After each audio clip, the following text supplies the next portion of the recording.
সবাইকে আমার চ্যানেলে স্বাগত।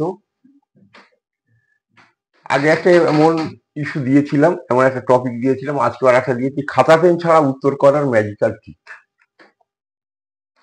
খাতা লাগবে না, পেন লাগবে না, এমনি উত্তর আমরা বলে দেবো।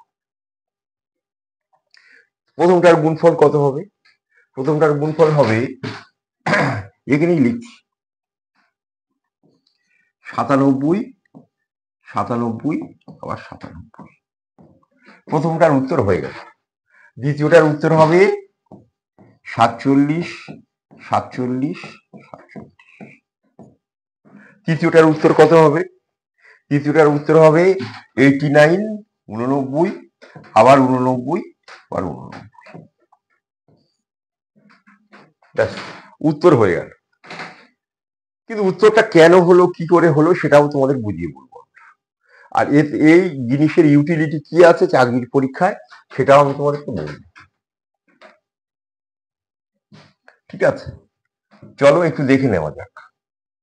21, 97,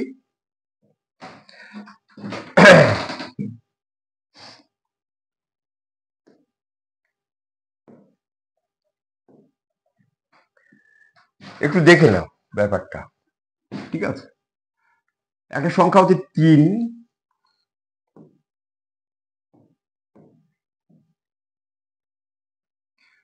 3, তার সঙ্গে গুণ করব 7, তার সঙ্গে গুণ করব 13, তার সঙ্গে গুণ করব 37।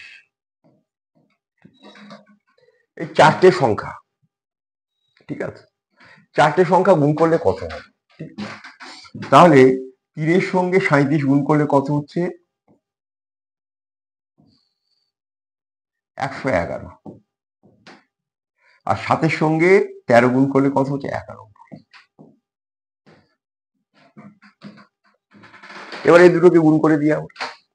তাহলে 91 এর নামটা পড়তে পারি, 111 নামটা পড়তে পারি। 111 নামটা পড়ি।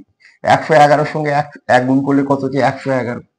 তাহলে 1 বসালাম, হাতে আছে কত? 11। এবারে 111 নামটা যদি 9 বার পড়ি, কত হচ্ছে? 999। 999 এর সঙ্গে 11 যোগ করবে। 11 যোগ করলে কত হচ্ছে? 9 1 10, হাতে 1, 9 1 10 1 11, হাতে 1 10। তাহলে হলো 1010। তাহলে গুণফল কত হলো? 10101, 10101। ঠিক আছে, তাহলে কার কার গুণফল? 3, 7, 13 এবং 37 এর গুণফল। ঠিক আছে, তাহলে 3, 7, 13 এবং 37 এর গুণফল কত পেলাম আমরা? 10101। তাহলে এর গুণফলটা কত হলো? 10101। এবারে আমাদের এই যা আছে, 3 আছে, তার সঙ্গে 7 গুণ করলাম, তার সঙ্গে একটা 8 গুণ করলাম, না 8 বাদ দিয়ে একটা ধরো 19 গুণ করলাম, তার সঙ্গে 13 গুণ করলাম, তার সঙ্গে 37 গুণ করলাম। গুণফলটা কত হবে? তাহলে এই চারটে গুণ করলে, এই চারটে গুণ করলে কত হলো? 10101। তার সঙ্গে 19টাকে গুণ করতে হবে। তাহলে 19 এর নামটা 01 এর সঙ্গে 19 গুণ করলে কত হবে? 19।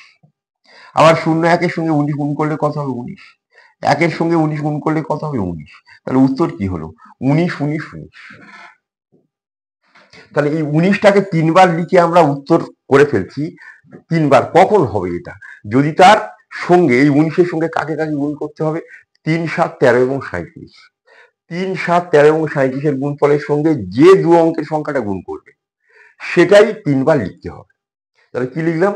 3, 7, 13 এবং 37 এর গুণফলের সঙ্গে যে দুই অঙ্কের সংখ্যা, কয় ডিজিটের সংখ্যা বলেছি? 2 ডিজিটের সংখ্যা গুণ করবে, সেই 2 ডিজিট 3 বার আসবে। কবার আসবে? কেন আসছে নিশ্চয়ই বুঝতে পারছো। ঠিক আছে, কিন্তু 2 ডিজিট গুণ করতে হবে। কয় ডিজিট গুণ করতে হবে? 2 ডিজিট।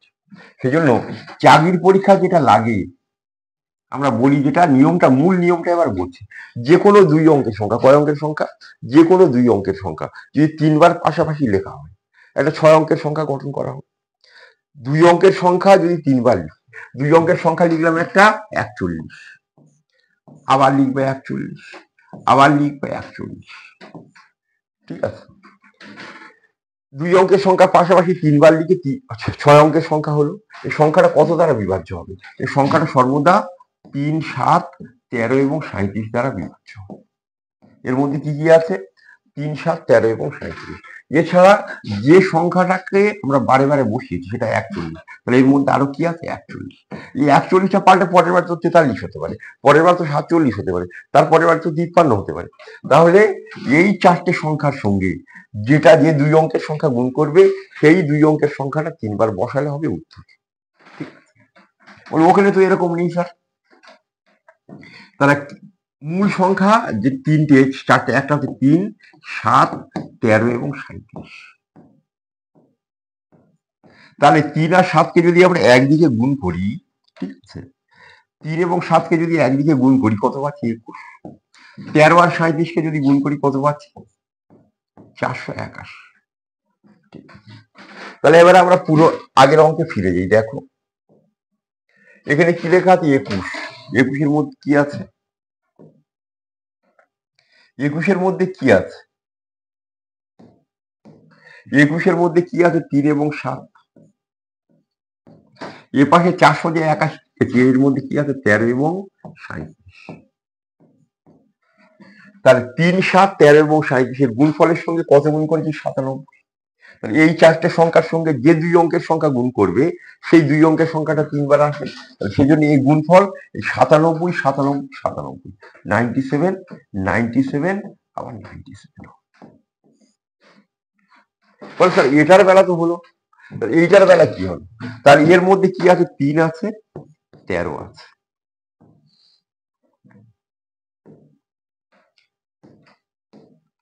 এই 39-এর মধ্যে কি আছে? 3 আছে, 13 আছে। 259-এর মধ্যে কি আছে? ঠিক আছে, 259-এর মধ্যে আছে 7 আর কত? 37। তাহলে এবার দেখ, তাহলে অতিরিক্ত সংখ্যা কি আছে? 47। তাহলে এর মধ্যে 3, 7, 13, 37। এখান থেকে এ পাশে 3, ও পাশে 13, এ পাশে নিয়ে নেওয়া হচ্ছে। 3 13 কত হচ্ছে? 39। 7 আর 37 ও পাশে চলে গেছে। তাহলে এই দুটো গুণ করা মানে, এই দুটো সংখ্যা গুণ করা মানে কি কি গুণ করলাম? 3, 7, 13 এবং 37। তাহলে এই কটা গুণ করলে কি হবে? 10101। তার সঙ্গে 47টা গুণ করবো। তাহলে এই 47টা সেজন্য 3 বার বসাতে হবে। হয়ে গেল। বলি এখানে কি আছে স্যার? এখানে আমরা যদি দেখি নাকি এখানে কি আছে? এখানে দেখো 37টাকে আলাদা করে লেখা হচ্ছে। এ পাশে 37 আছে, এ পাশে আছে 3 ইন্টু 3 ইন্টু 7 ইন্টু 13। 3, 7 এবং 13। তাহলে চারটে সংখ্যা তো থাকতে হবে, 3, 7, 13 এবং 37। তাহলে 3, 7, 13 এর মধ্যে আছে, এখানে 37 আছে। অতিরিক্ত কি আছে? 89। তাহলে আমাদের 89টা বারে বার 3 বার লিখতে হবে। 89 ইন্টু 89 ইন্টু 89, 89, ঠিক আছে, 3 বার লিখতে হবে।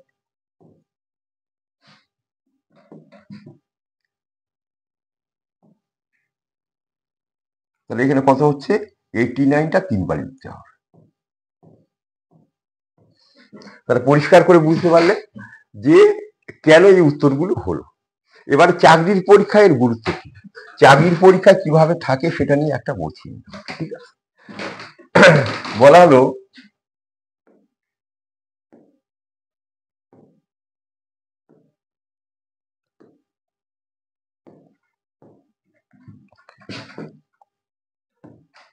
পরীক্ষা থাকবে sum of all prime factors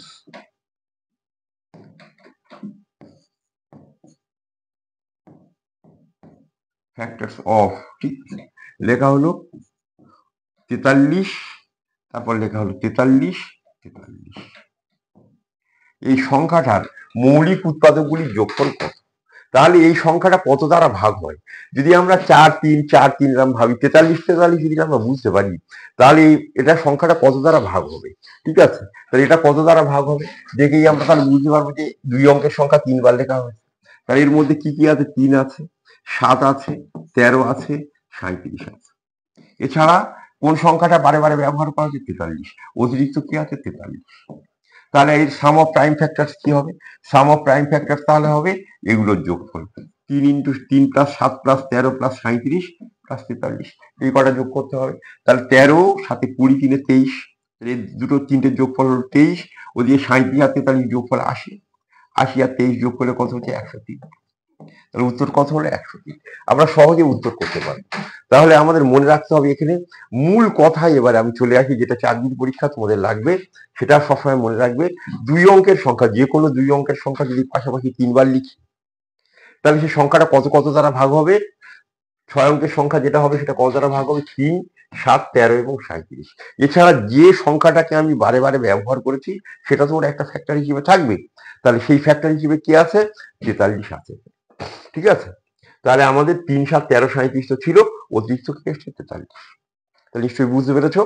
তাহলে এই নিয়মটা তোমরা ভালো করে মনে রেখো। ঠিক আছে, শুধু ওই ট্রিকটা শিখলে হবে না, গুণফলের ট্রিকটা শিখলে হবে না। গুণফল পরীক্ষা পড়তে পারে, কিন্তু গুণফল থেকে সবচেয়ে বেশি করে মনে রাখবে যে কোনো 2 অঙ্কের সংখ্যা 3 বার পাশাপাশি লিখলে যে 6 অঙ্কের সংখ্যা গঠিত হয় সেটা তার ফ্যাক্টর গুলো কে কে থাকবে? 3, 7, 13, 37।